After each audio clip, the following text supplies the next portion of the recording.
The assembled devotees. All glories to the assembled devotees. All glories to the assembled devotees.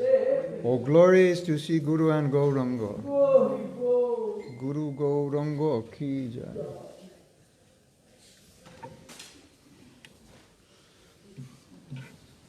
don't know, maybe you'll try it. What is it, a deity? No, for you, or because the weather is a bit chilly. Uh-huh. So I thought maybe. How glow. Thank you.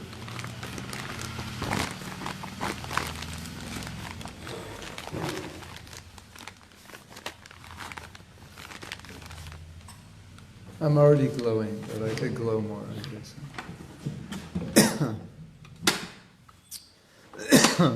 Radha Madhav. Radha Radha.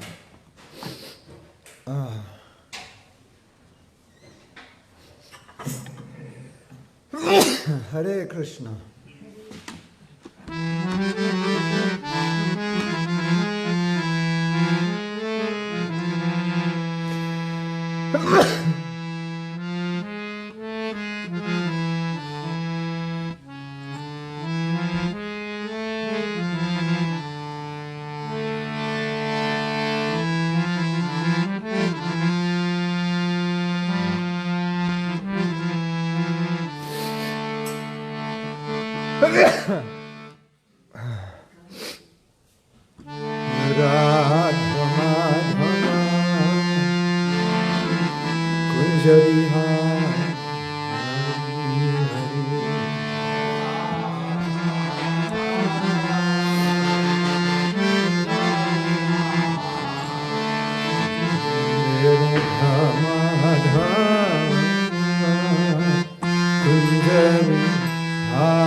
Yashodanandana Rajajanaranjana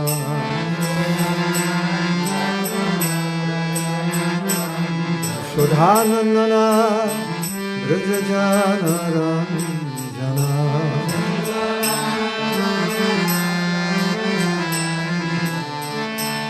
Jamunatira Vanachari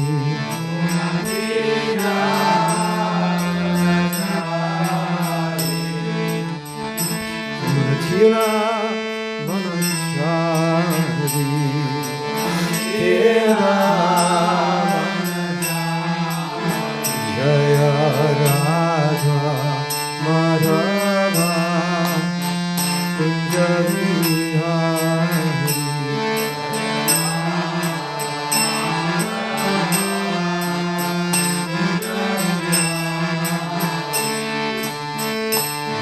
Radham Madhava Kunjari Hari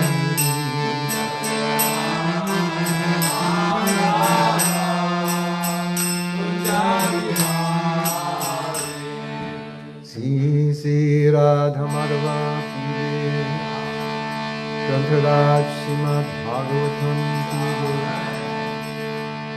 Srila Prabhupada Ki Jai Gaur Brahmanandi Shnubadaya Krishna Prishnaya Bhutale Srimati Bhakti Vedanta Swami Iti Namane Namaste Saraswati Deve Gauravani Pacharine Nirvisesa Sunyavadi Paschati Dasatane. I will need a book in English. We have?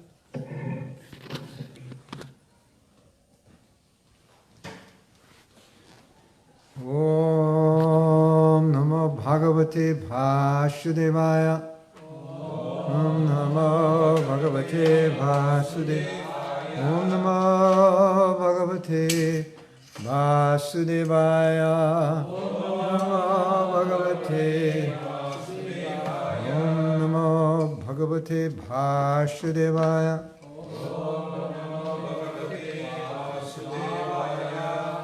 We're reading from the first canto, second chapter, text 12. Tats Chadadana Munayo Jnana-vairagya yuktaya Pasantyatmani chatmanam Bhakti-śruta grihitaya Tats Chadadana Munayo Jnana-vairagya yuktaya Pasyantyatmani chatmanam Pasyantyatmani Bhakti-śruta grihitaya Tatschadadana munayo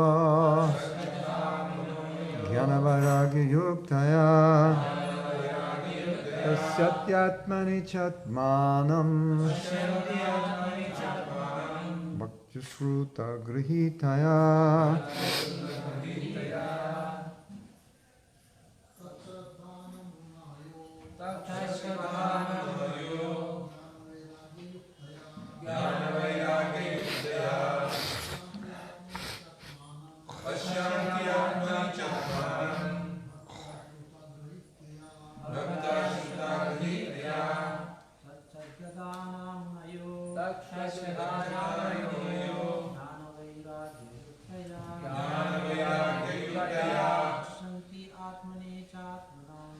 Satyatmani chatmanam grihitaya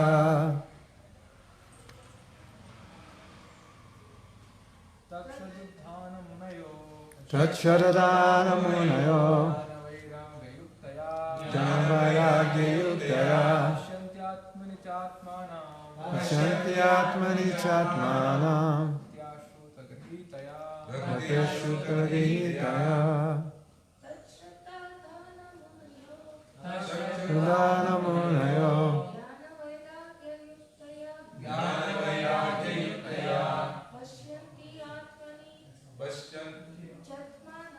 Pasyantyatmani chatmanam Bhakti-śruta grihitaya. Word meanings. Tat, that. Shraddhanaha, seriously inquisitive. Munayaha, sages. Jnana, knowledge. Vairagya, detachment.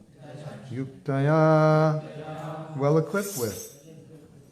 Pushyanti, see. Atmani, within himself. Cha, and Atmanam Paramatma Bhaktya, in devotional service. Shruta, the Vedas.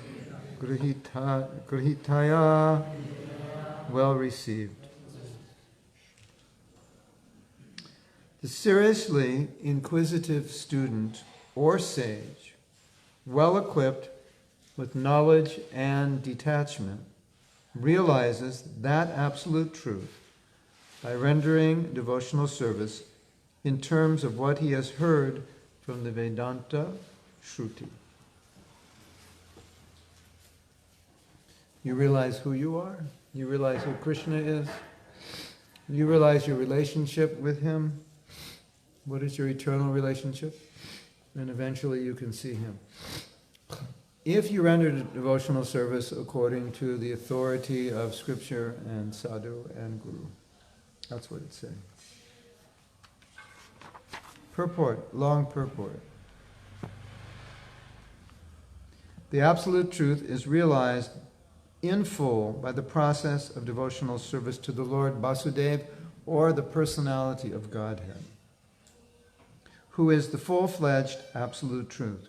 Brahman Brahman is his transcendental bodily effulgence, and Paramatma is his partial representation.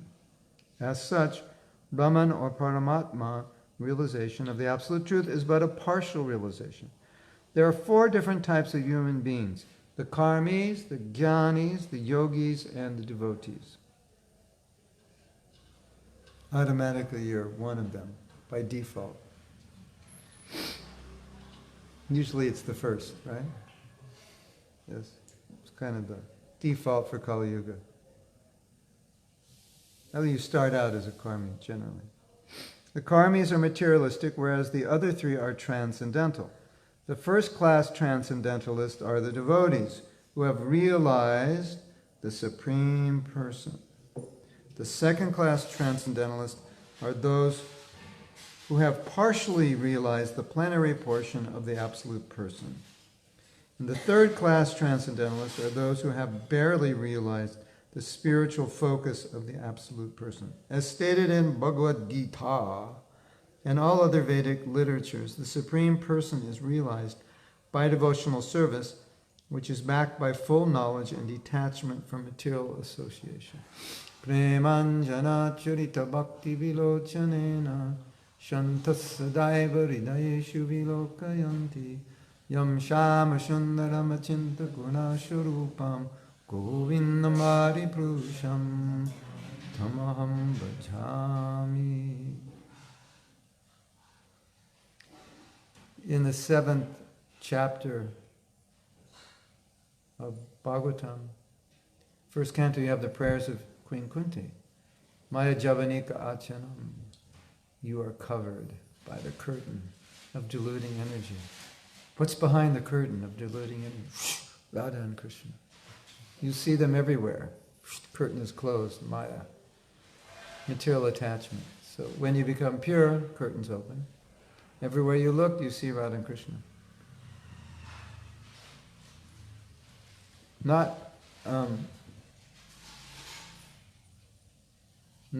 You'll see them everywhere, within every atom also. What's that verse? Andantarasto paramano chayantarastam. Another verse from Brahma Samhita. Andantarasto, he's situated within everything. And you'll see that. Just by devotional service, one day, you'll wake up and all you'll see is Krishna. And then you realize all that hard work, all that strenuous control of my mind, my senses, my anger, my lust, it was all worth it. Now I can see Krishna. And if you don't control yourself, you take another birth and try again.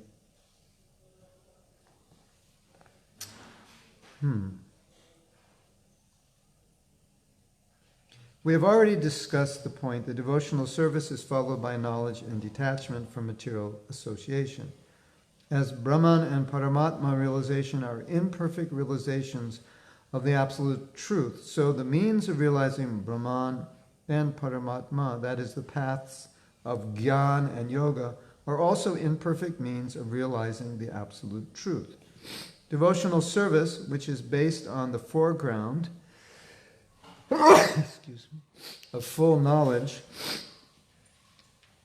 combined with detachment from material association, and which is fixed by the oral reception of the Vedānta-śruti, is the only perfect method by which the seriously inquisitive student can realize the Absolute Truth. Now, this underscores the importance of hearing. We don't,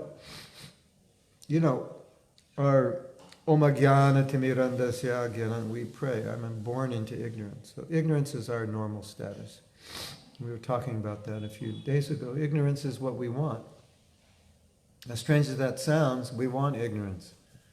Because if there's no ignorance, we can't enjoy materially. If you imagine you saw a beautiful woman, but you could actually see that she's not a woman. Or you saw a beautiful man, you could see he's not a beautiful man. And how would you enjoy? Oh, it's just, here's this beautiful, handsome young man. The woman sees him, and all of a sudden, she sees. It's just an external physical form over the soul. made of various elements over a skeleton of bones. It's like Rukmini, when she was talking with Krishna, he said, why would I be attached to another man who's just a composite of different elements and so forth. So if we actually saw that way, there'd be no impetus for material enjoyment. So ignorance is required.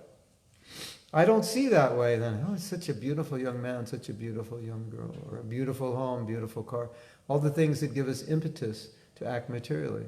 There has to be some covering. So we don't see it like the pure devotee sees, because the pure devotee is not engaged in exploitation or material enjoyment, because he doesn't see things for his enjoyment. He sees it differently. So, as strange as it sounds, we actually want ignorance. We welcome ignorance, because ignorance is what gives us impetus to enjoy materially, without which there would be no impetus. And there would be no so-called material enjoyment without ignorance. Because enlightened people don't enjoy materially. Right? Because they don't see things in a way that gives the impetus for material enjoyment.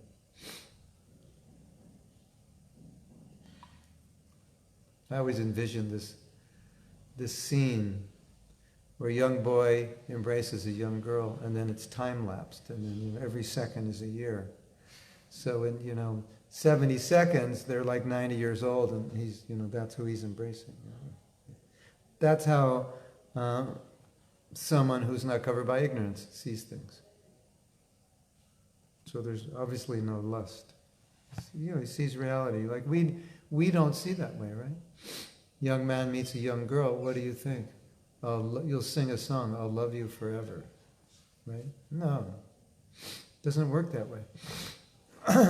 I'll love you for maybe in the next 40 years if we don't get divorced in the first 5, or I'll tolerate you for the next 45 after I realize I don't really like you. That's the song we should really be singing. But we don't sing that song, because if we sang that song, we'd be pretty depressed, right? You meet the beautiful girl, and then the mystic comes and he gives you the video shot of your future. Said, this marriage is not going to work. Do you want to see that? Do you want to go to an astrologer to tell you it's not going to work, you're going to be miserable? No, I don't like that astrologer. I'm going to another astrologer. The one who always tells that everything's going to be good. That's the rich astrologer, right? Everybody likes him. So ignorance is necessary. And knowledge, we hear from Shastra, and it breaks through that ignorance. So Shastra Chakshu, so you see through the eye of Shastra. If I see through my own eye, I see through ignorance. By my own desire, I want that ignorance. Now if I want to get purified, I see through Shastra. I don't have the consciousness yet to see things as they are. Someday. And as you become purified, you see more of the reality. So your vision, the vision of Shastra, becomes the same. Devotional service is not, therefore, meant for the less intelligent class of transcendentalists.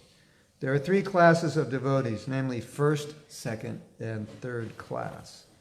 The third class devotee, or the neophytes, who have no knowledge, are not detached from material association, but who are simply attracted by the preliminary process of worshiping the deity in the temple. These are called material devotees. They don't know much about Krishna consciousness. They're attached to deity worship. Could be very ritualistic attachment. They don't have much knowledge. They don't understand. As Jiva Goswami said, your deity worship is not proper if you don't see the deity in everyone's heart. So the qualification neophyte is he doesn't see the deity in everyone's heart. Since here's the deity and here's you. I like the deity better than you. You're bothering me. Don't bother me. I'm worshiping the deity. So the deity is everything. But the devotee, it's not that important.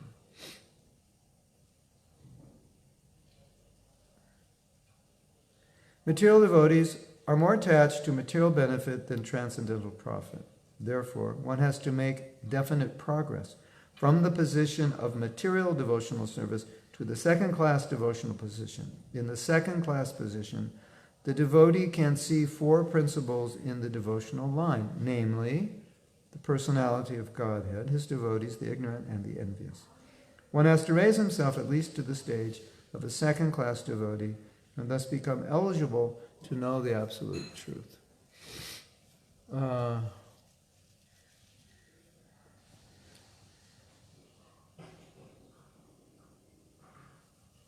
First-class devotee sees that everyone's a devotee but himself. You're all devotees except me. And that's not to be imitated. It's just his realization. And he sees Krishna everywhere. Second-class devotee sees Krishna, sees the devotees, sees the non-devotees, sees the envious. So he preaches to the innocent. He sees the innocent, and he preaches to the innocent. He makes friends with devotees, worships Krishna, and he avoids the non-devotees. And third-class devotee, as we said, just doesn't really understand the position of devotees. It doesn't know how to properly associate. So in Nectar of Instruction, Rupa Goswami says that you should make friends with equals and honor and hear and serve superiors and help juniors. So you have to kind of know your standing in bhakti to know who's better and who's worse. As a point not of judgment and criticism, but a point of knowing how to associate. So if someone's younger, they need your help, you should give help. You understand, I know more, I've been a devotee longer, I can help them. Someone's senior, I can learn from them. Someone's equal, I should be friendly. And in material consciousness, if they're senior, pull them down. If they're junior, exploit them. And if they're equal, show off. Try to be better. So we're trying to avoid that mentality. A third-class devotee, therefore, has to receive the instructions of devotional service from the authoritative sources of Bhagavata. The number one Bhagavata is the established personality of devotee, and the other Bhagavatam is the message of Godhead. The third-class devotee, therefore, has to go to the personality of devotee. Jagadaya Swami ki jai. Srimate Bhakti Vedānta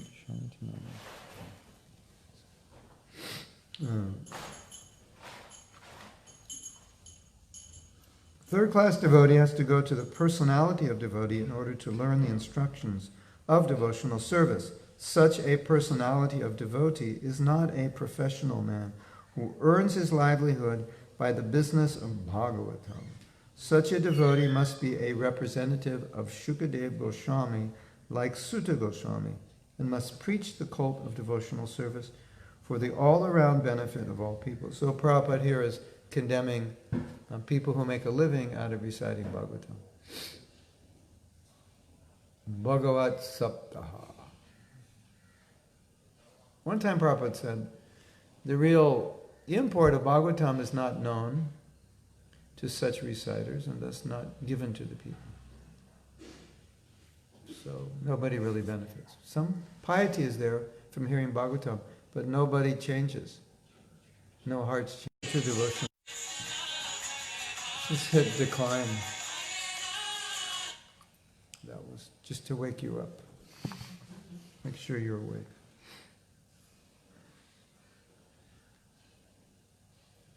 The neophyte devotee has very little taste for hearing from the authorities. Such a neophyte devotee makes a show of hearing from the professional man to satisfy his senses. This sort of hearing and chanting has spoiled the whole thing, so one should be very careful about the faulty process.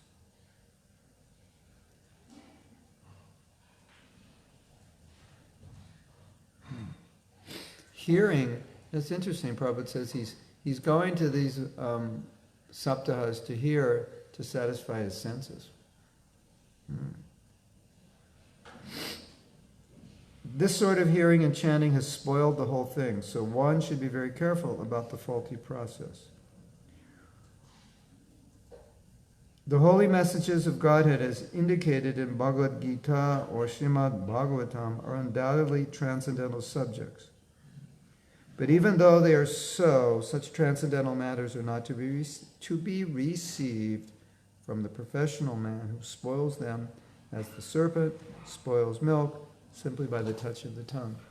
This is interesting because, Bhagavatam is pure.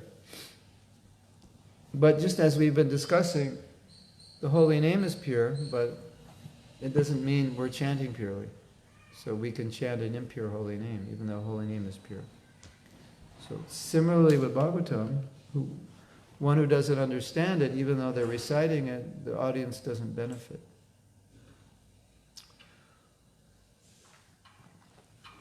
Milk touched by the lips of the serpent becomes poisonous. The milk is pure, so still it becomes poisonous. A sincere devotee must therefore be prepared to hear the Vedic literature like the Upanishads, Vedanta, and other literatures left by previous authorities or Goswamis for the benefit of his progress.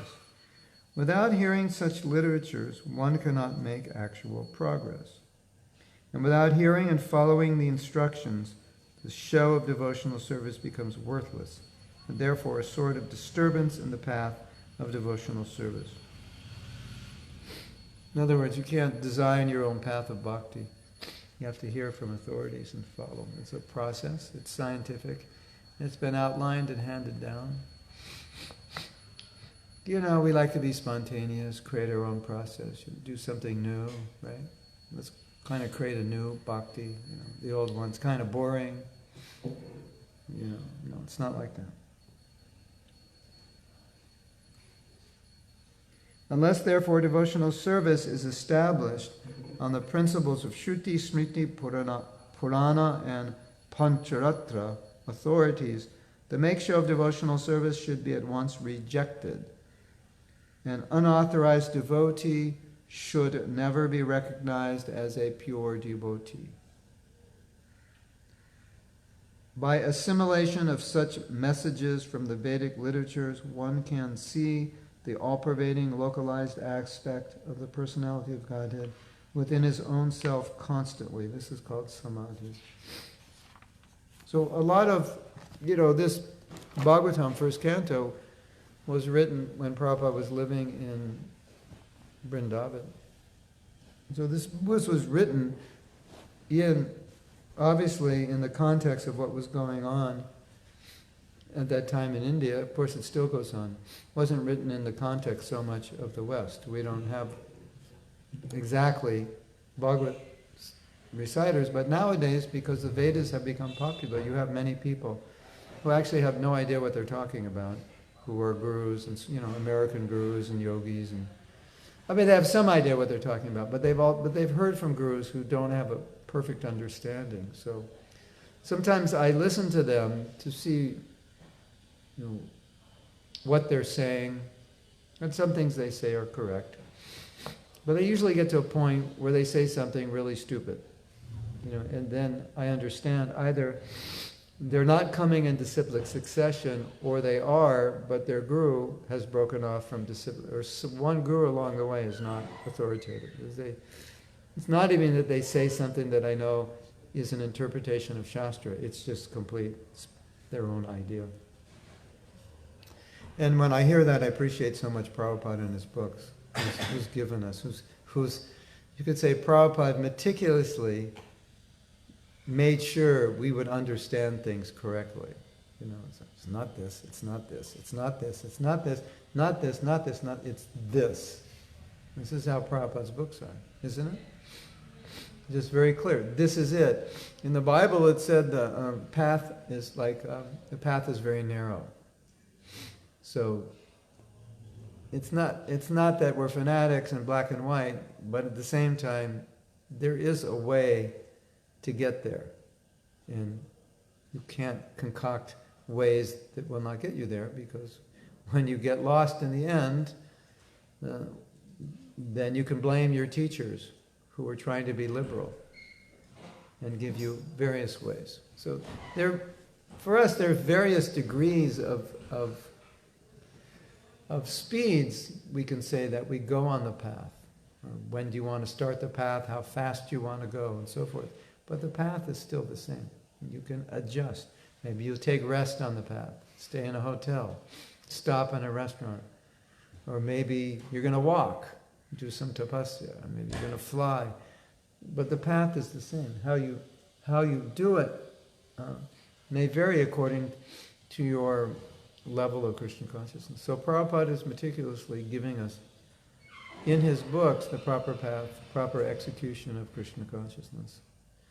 And you can see in this purport that Prabhupada is fully conscious of what these Bhagavad Saptaha and Bhagavad preachers are teaching. And so he's condemning it and warning us not to be bewildered. And you know, in India, the problem is anyone who wears a turban and has a beard is a bona fide guru, right? Even if at night he goes home and changes into his pajamas and, has dinner with his family. But in the day, if he's in saffron and has a turban and a beard and some marking on his forehead and speaks nicely, then people, they're afraid to doubt or criticize because they don't want to offend him. What if he is actually a guru? So generally people just respect everyone, isn't it? Kind of like an insurance policy. Well, I'll just respect everyone because I don't know who is and who isn't. Prabhupada said, yes, you can respect.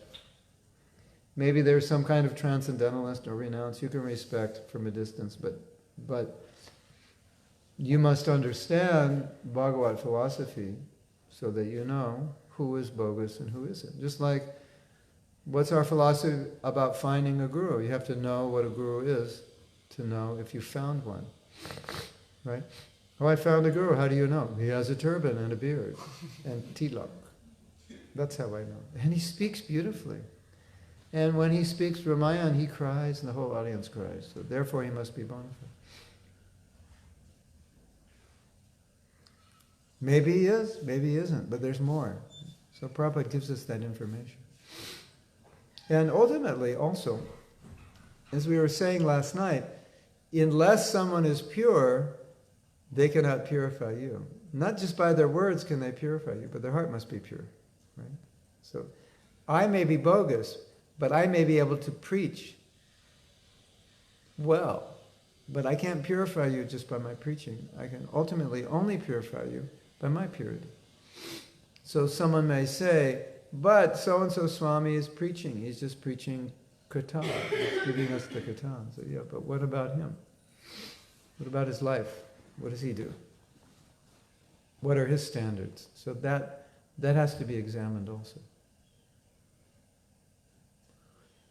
So when you read Prabhupada's books, remember and see how meticulously he is trying to give us things precise. It's like if you're a surgeon, you better be precise, because if you cut 1 millimeter in the wrong spot, you could kill somebody. Yes? So like how many of you want to be surgeons? That's like a very stressful job, I would imagine. One little mistake, right? Or isn't it sometimes you're supposed to do a heart transplant and they do a liver transplant because they mess the patients up? That happens? Yes, it happened once with a film actress's mother. Oh, wow. Unfortunately, it didn't happen. It happened in the States. Oh, it happened in the States. They opened the wrong side. Yeah. Yeah, right. Or they, as far as I know, they get the patient and draw everything to make sure, double check, yeah. There's always a checklist now. Yeah. At every level. Yeah, and hopefully the doctors haven't been on a shift for 36 hours and they're still awake and they don't space out. Yeah. Anyway, you have to be meticulous if you're a surgeon. You have to pay. It's life and death. So it has to be. And you have to have a team, right, of all. And the same if you're a pilot. You can't neglect something. So Prabhupada's doing the same thing in his books. He's being meticulous for us. Because steer off a little, it's very easy to do that. Especially so many people preaching so many things, and you grew up hearing so many things. How do you now distinguish what's true? How do you even remember? Did I hear that from Prabhupada or did I hear that from my grandmother? You may not even remember. You got all these stories. Who knows if your stories are bona fide? All my grandmother told me the stories are bona fide. Well, maybe. We have to find the source of it. What Shastra is it from? Did Prabhupada talk about it? Yeah. So, Shastra says the path is like a razor's edge.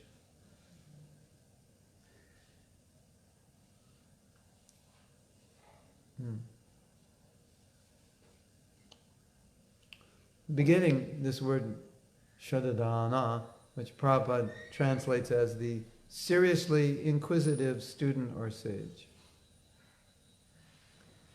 I'm seriously inquisitive, I want to know, and I have Shraddha, I have faith. So even if my spiritual master tells me something, which it's like inconceivable to me, it doesn't make sense, that's hard to believe, because I have faith, I accept it.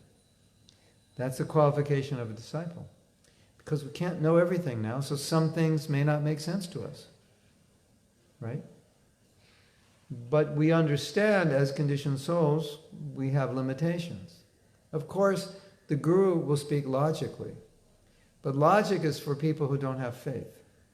Should Krishna consciousness be logical? Yes, to a certain degree, but at a certain point it may not be. Because you're dealing with the transcendental. So the transcendental may not be logical to the material, because it's transcendental. So when Prabhupada says speak logically, he's talking about speaking to people who don't have faith. Because they don't have faith, you have to speak logically, right? Because that's what they'll accept, that's what they'll understand.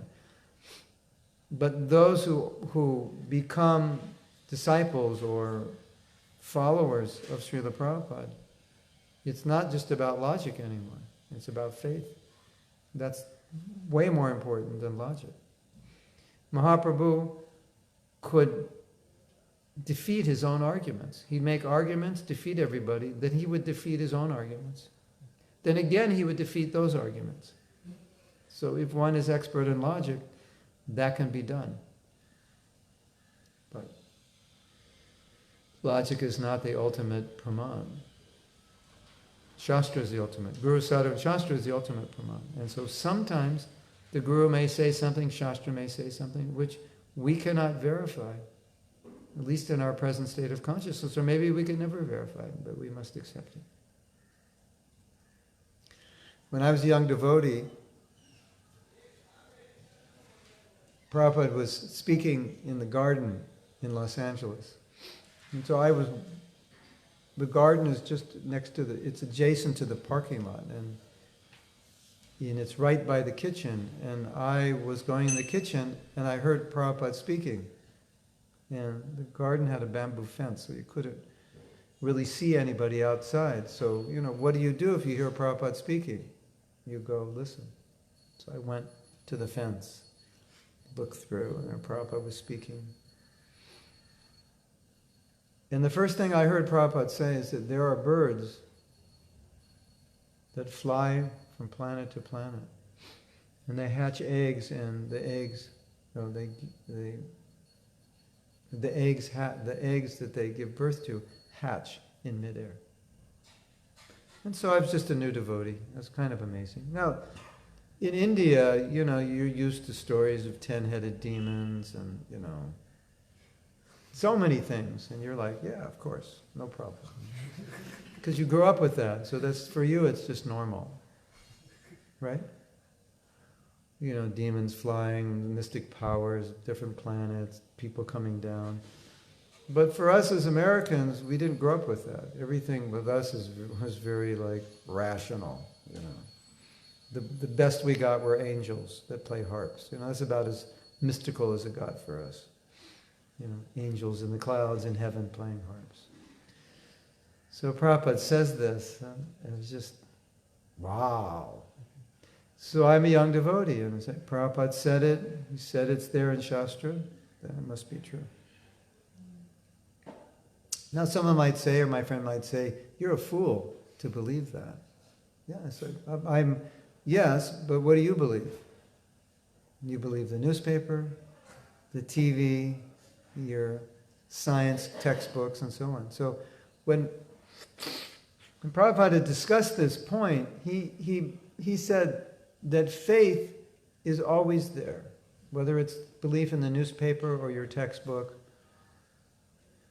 or guru or shastra, it's faith. So you can't say religious people are people of faith and non-religious people are people of science. You can't say that because there's so many scientific theories that no one has proven. And perhaps they will never prove them because they can't be proven, because they're not true.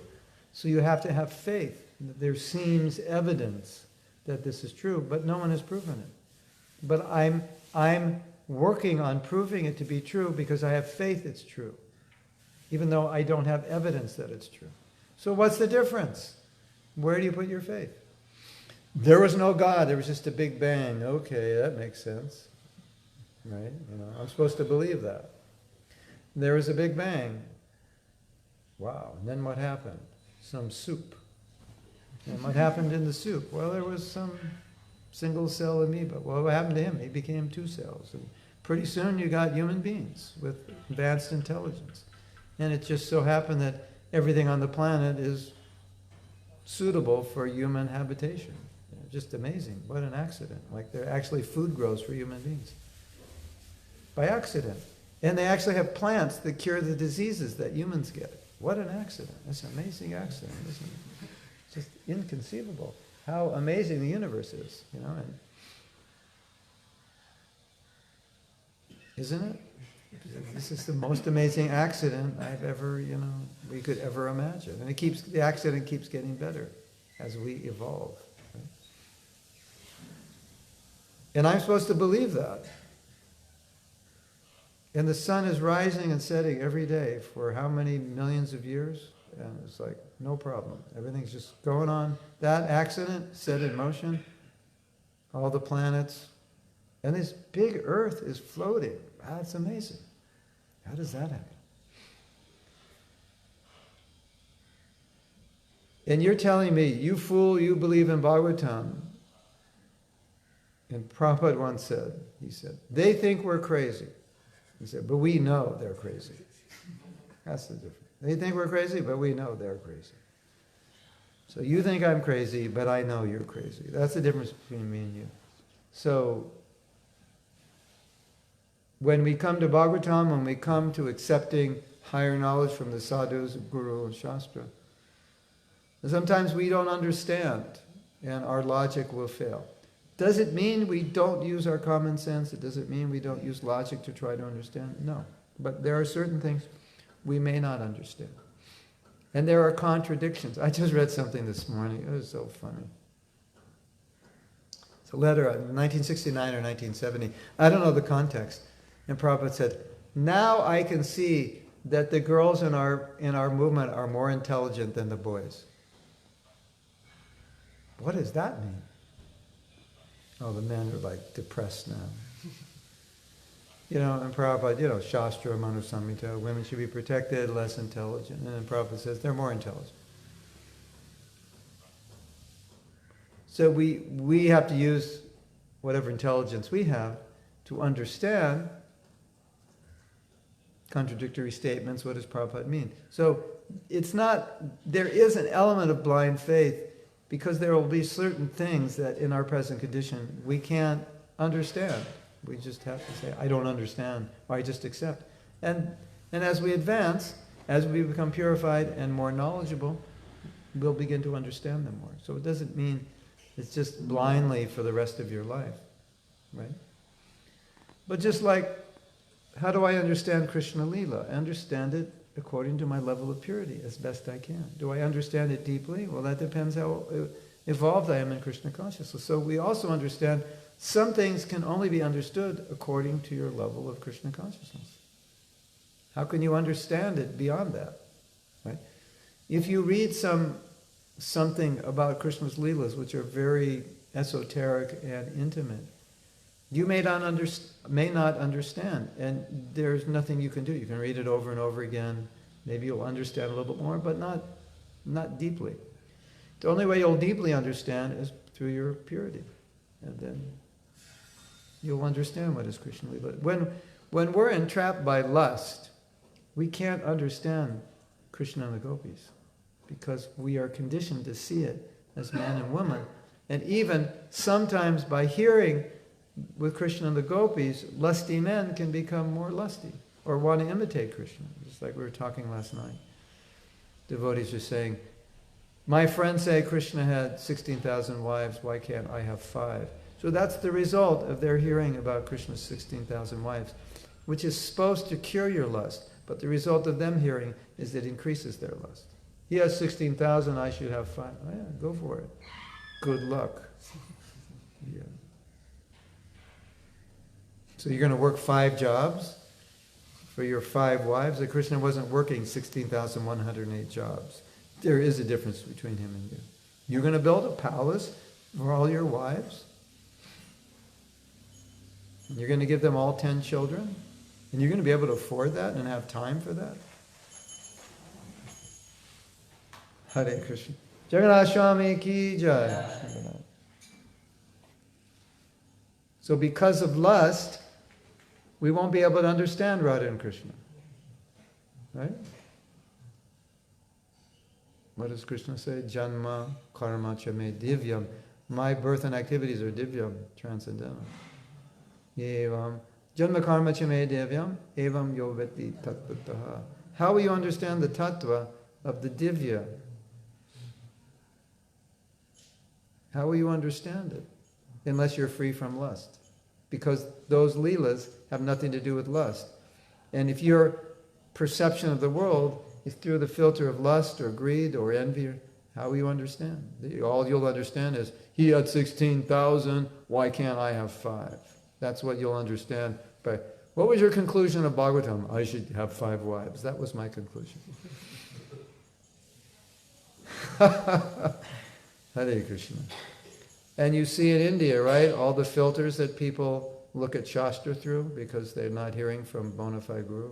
So they have these weird, perversions of Shastra. Because they're filtering it through their lust, their greed, and competition. Why can't I be like Krishna and so forth? Isn't it? Jamma karma chame devam evam yoveti tattva.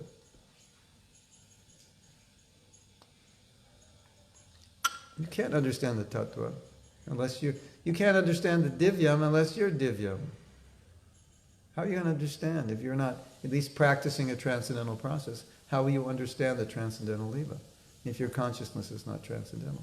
So that's where faith comes in. According to my level of consciousness, my understanding will have some limitation. And beyond what I can't understand, I accept on faith that this is how it is. Shastra says this is how it is. And someday, when I'm pure, then I understand. Yes? Yes?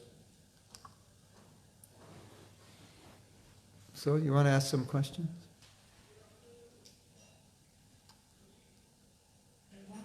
Prashna? Prashna? Yes?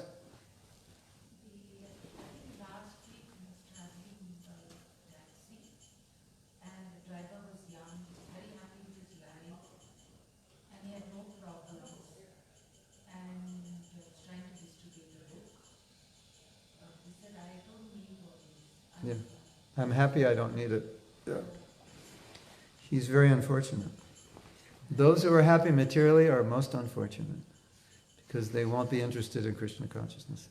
And those who are materially frustrated and unhappy, they're actually the most fortunate because they'll be the most ripe candidates for bhakti. So, you should have said, I'm so sorry to hear that everything is going well in your life. That's very bad news for me. Because it's making you stupid. I mean, you wouldn't tell him that. But it's making you a fool, number one, because anyone who thinks he's happy in the material world, Prabhupada said, either he's Paramhansa or a fool. So, ignorance is bliss, that's why he's a fool. So those who are in Vishuddha Sattva are happy, and those who are in Tamaguna are happy. Because either, if you're totally ignorant, there will be some happiness. And if you're totally transcendental, there'll be happiness. So, anyone who says, I'm happy, either is in Tamagun, maybe in Sattvagun, but it's very rare. You see people who are sattvic, who have a spiritual process and so forth. they're going to be happy, but their happiness is not ignorant happiness. But everyone else will be happy because they're ignorant. Yeah, just like the drunks they're all happy, right? I want no problem at all. I'm happy. Well, you're living in the gutter. It's beautiful down here. It's like that. It's a beautiful gutter. I love this gutter. It's my favorite spot. I sleep here every night. Where ignorance is bliss, it's folly to be wise. As far as preaching is concerned, as Vaisheshika would say when he would give someone a book, he'd give them a book and they'd say in America, if you don't want something, it was like what this boy would say, he'd say, I'm good. You want some more prasadam? I'm good. You want a book? I'm good. And Vaisheshika Prabhu would say, hey, you can be better. So that's the answer to that boy. You can be happier. You can be better. Because the nature of this world is something's going to happen someday, and it's going to rain on your parade, spoil your party, and this book will help you deal with it, because the world is a world of duality. No matter how good it gets, it's going to change. Nothing's going to remain the same.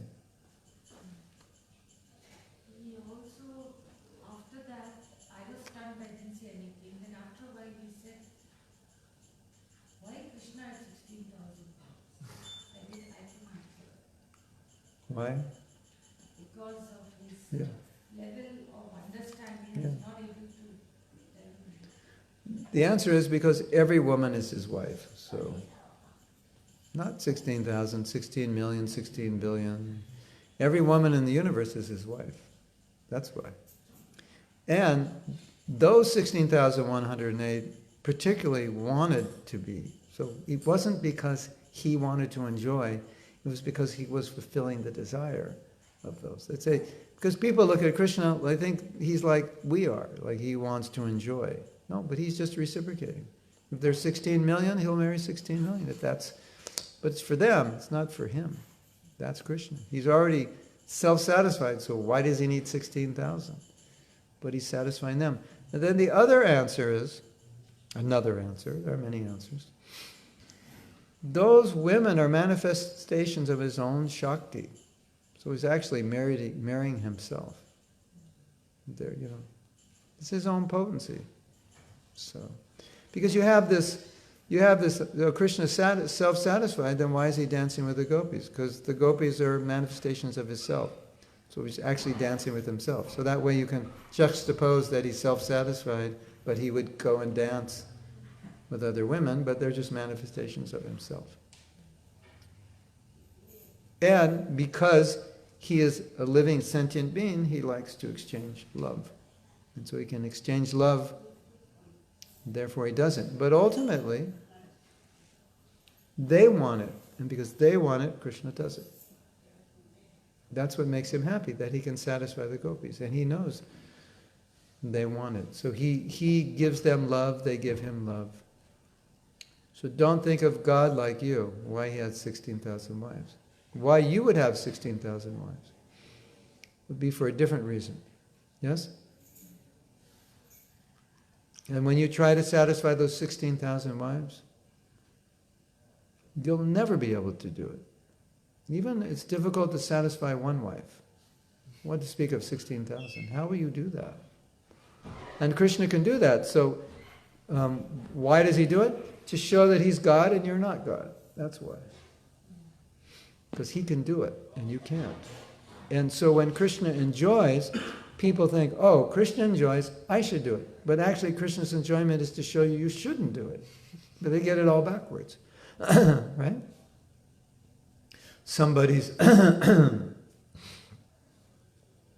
riding on a motorcycle and he flies over a hill and comes down on the other side of a hill, and then on the TV it says, don't try this at home, right?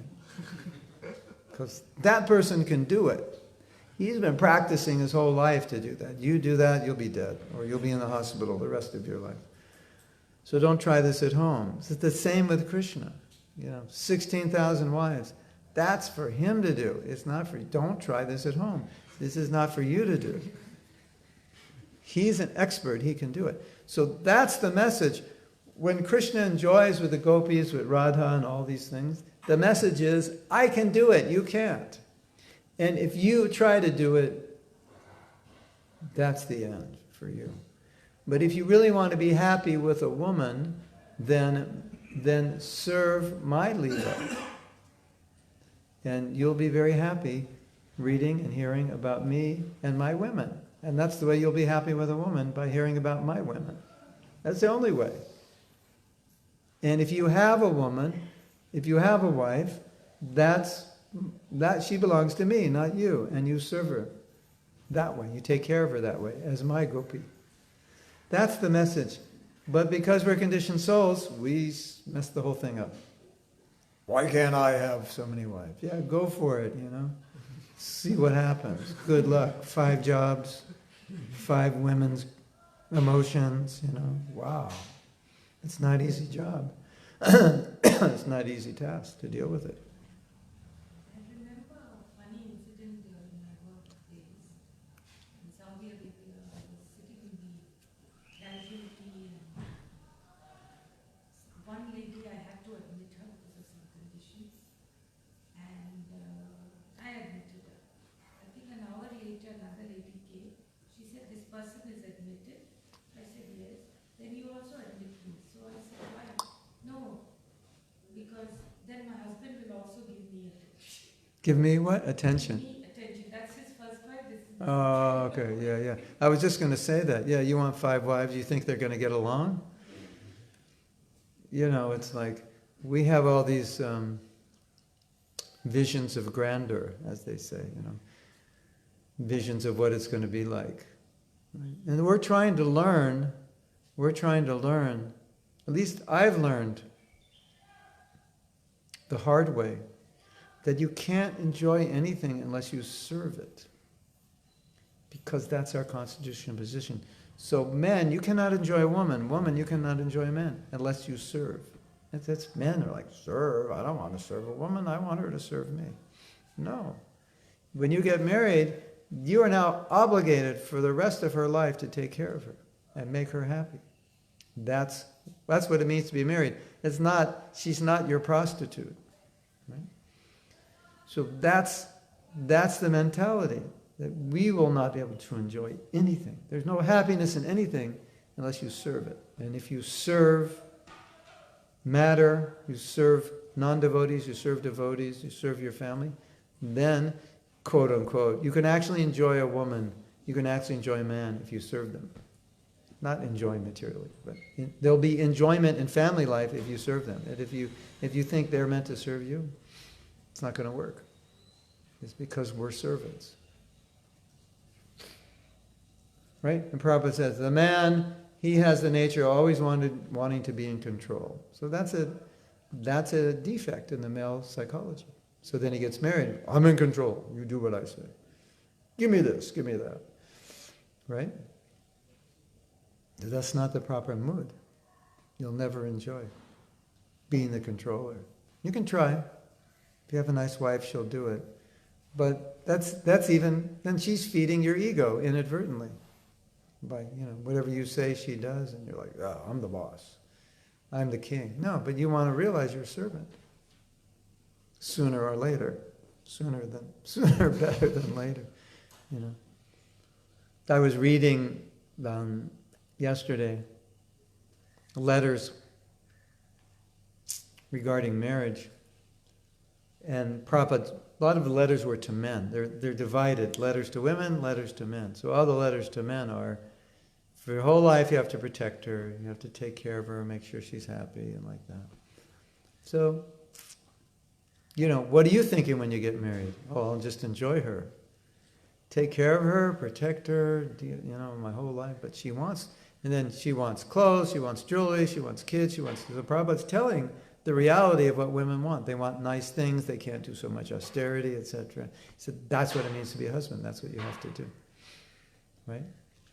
And then, if there's any enjoyment with a woman, that's how you'll get it. Not by, do what I say and shut up.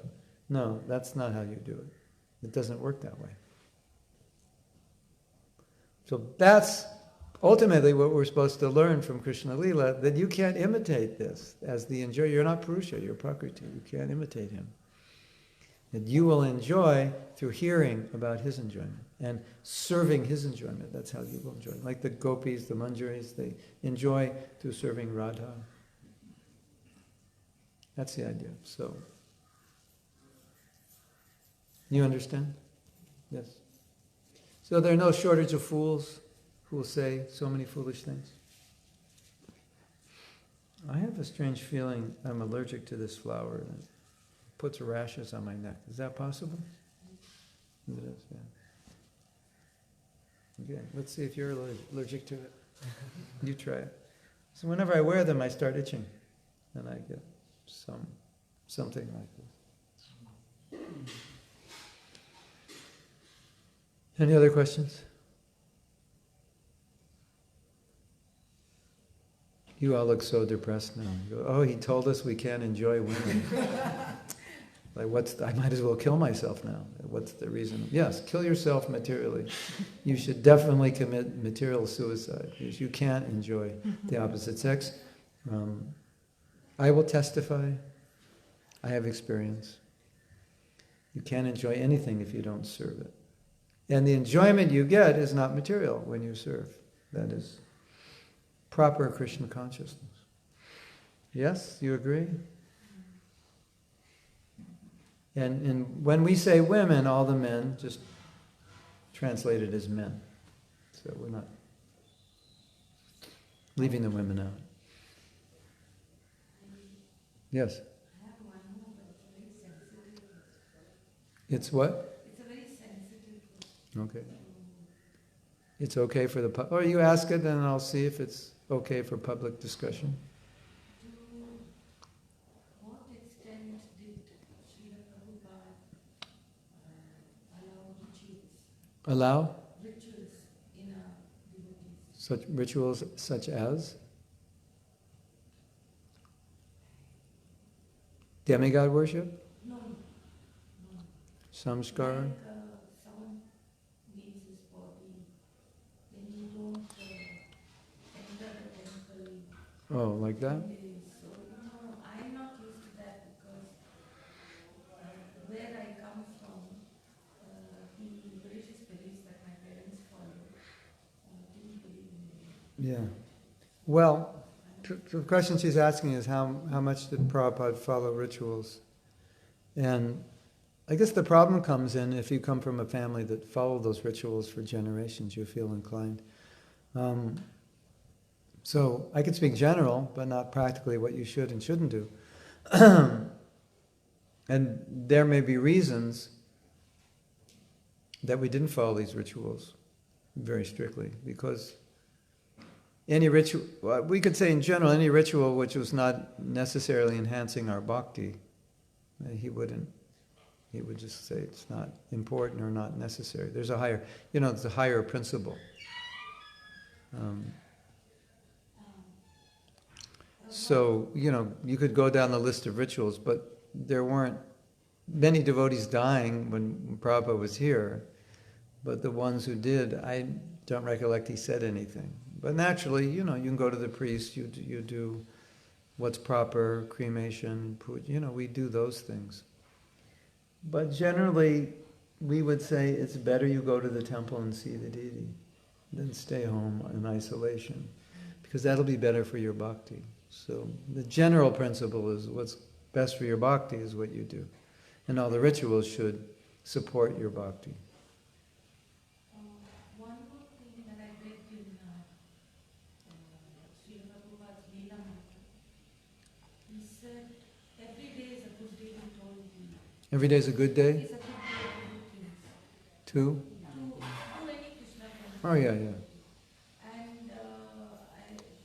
he didn't believe in astrology. But there is a rumor going around that everything is not written in the book. But So the question is, what about astrology? What's the place of astrology? we should follow that or not. And they quoted a Swami, his disciple, and I found it very difficult to believe that. Then Believe what? We shouldn't use astrology or we should use astrology? Yeah. Which one? Like they said that Prabhupada never did anything on Thursdays. Yeah, Thursday afternoon he didn't And inaugurate anything. Yeah. there was a reason for that. Because it's an inauspicious time and it produces bad consequences. He had an appointment with Indira Gandhi on Thursday afternoon and he canceled it. And he never saw her. So he definitely followed that. Sometimes he would consult astrologers about his health, just, How seriously he took it, that was another thing. And in his books he said the general system is you should marry someone of your same gana, gotra, guna. So you look to the astrology and see if it's compatible. And then another time Prabhupada said, well, if they're both good devotees, it'll work. We found that both are true. Good devotees, both the same caliber devotee and the same guna and gotra, similar. A Brahminical girl and a Shudra boy, it doesn't work. So, it's like, don't eat any salt. Doctor, can I have a little? Okay, just a little.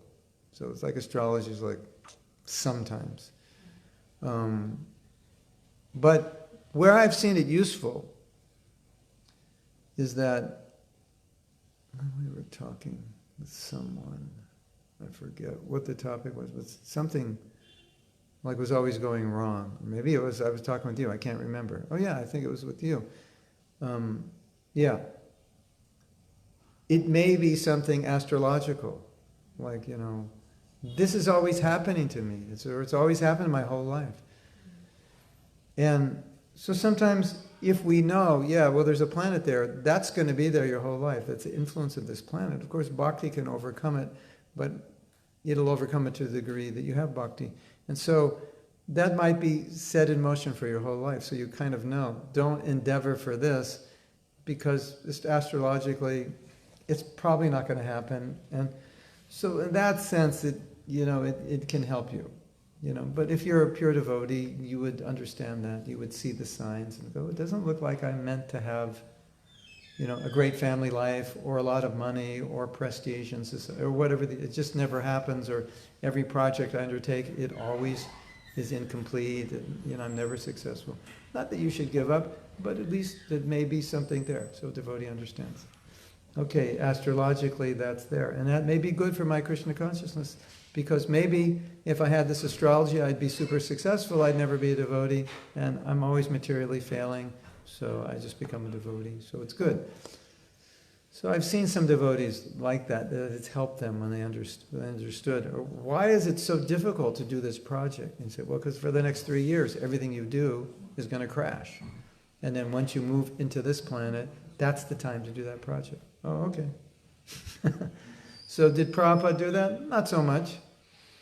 But occasionally, if you're just, running into the same problem over and over again, you might go to an astrologer and say, why? And he'll say, because this planet's there. Don't try this for the next 3 years or 10 years or whatever. Or, you should be chanting 25 rounds. Astrology will work because what I have seen of obstetricians working here of late,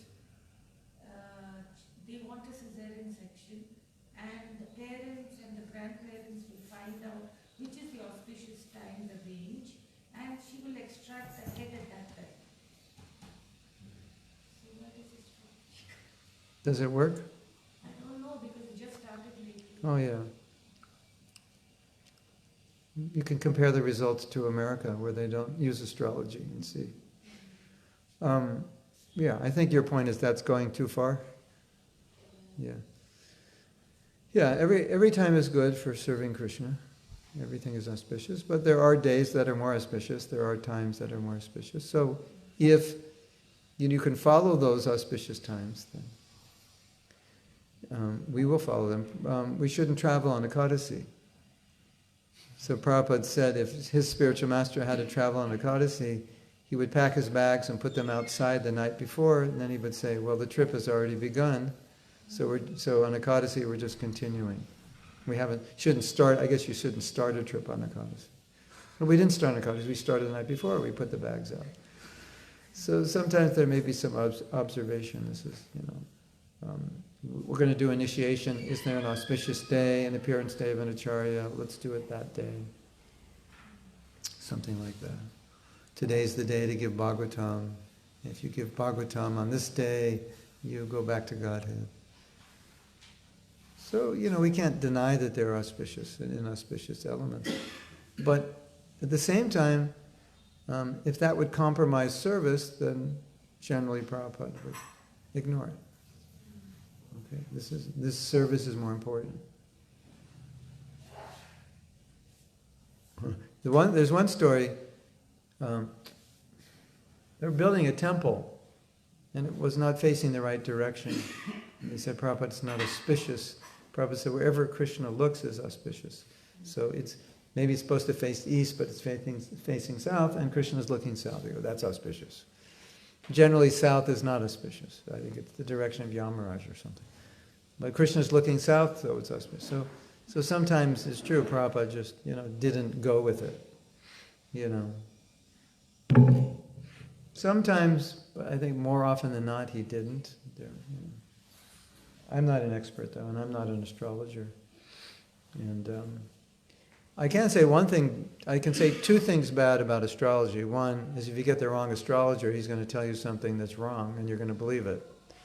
He'll say, no, you'll never be successful at this, or your marriage will never work, and you just come home and resign to the fact that I'm not going to try to make it better because the astrologer said it's not going to work. And you find out 10 years later, he says, oh, I had the dates wrong. I gave you the wrong information. That does happen, and you resign to a future based on wrong information.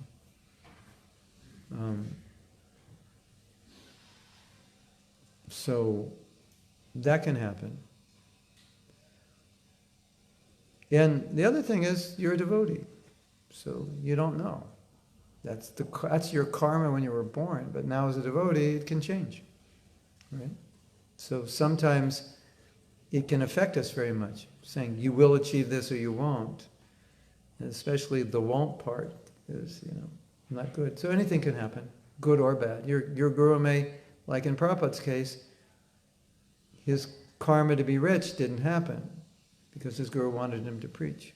Or you said you should die when you're 70, but your guru wants you to preach. You live to 80. Or you should live to 80 and your guru wants you another service in another universe, another planet, so you die when you're 65.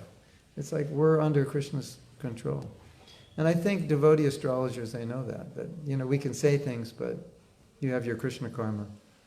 And that can also be there, right?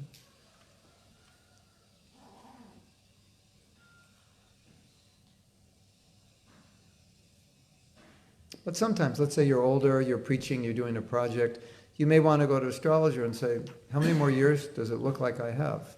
Well, I said, according to astrology, you'll live to be 84. So he's, I have 4 years left. So he can, make plans. Maybe I should retire. Maybe I should do this project. Is that astrologer accurate? Maybe he is. Maybe he can predict, 90% of the time accuracy. We have these stories of the Bhrigu Samhita astrologers. When people show up, they go, yeah, I know you were coming. I already, and they have their family lineage and they know so many things. That, you did this and your mother died at this age of this disease. They know all these things. Like, oh my God. So, sometimes it can be useful. So we have to end because I have to go now. So Hare Krishna to all of you. And we'll see you. When are we going to see you next? What's the schedule? Tonight. Tonight at 8. Tonight at 7:30. 7:30 for the Americans and 8 o'clock for the Indians. Right? Is that how it works? 7 o'clock for everyone on Facebook and 8 o'clock for... No, you're all going to come early, right? Okay. Srila Prabhupada ki jai. Go Premanandi.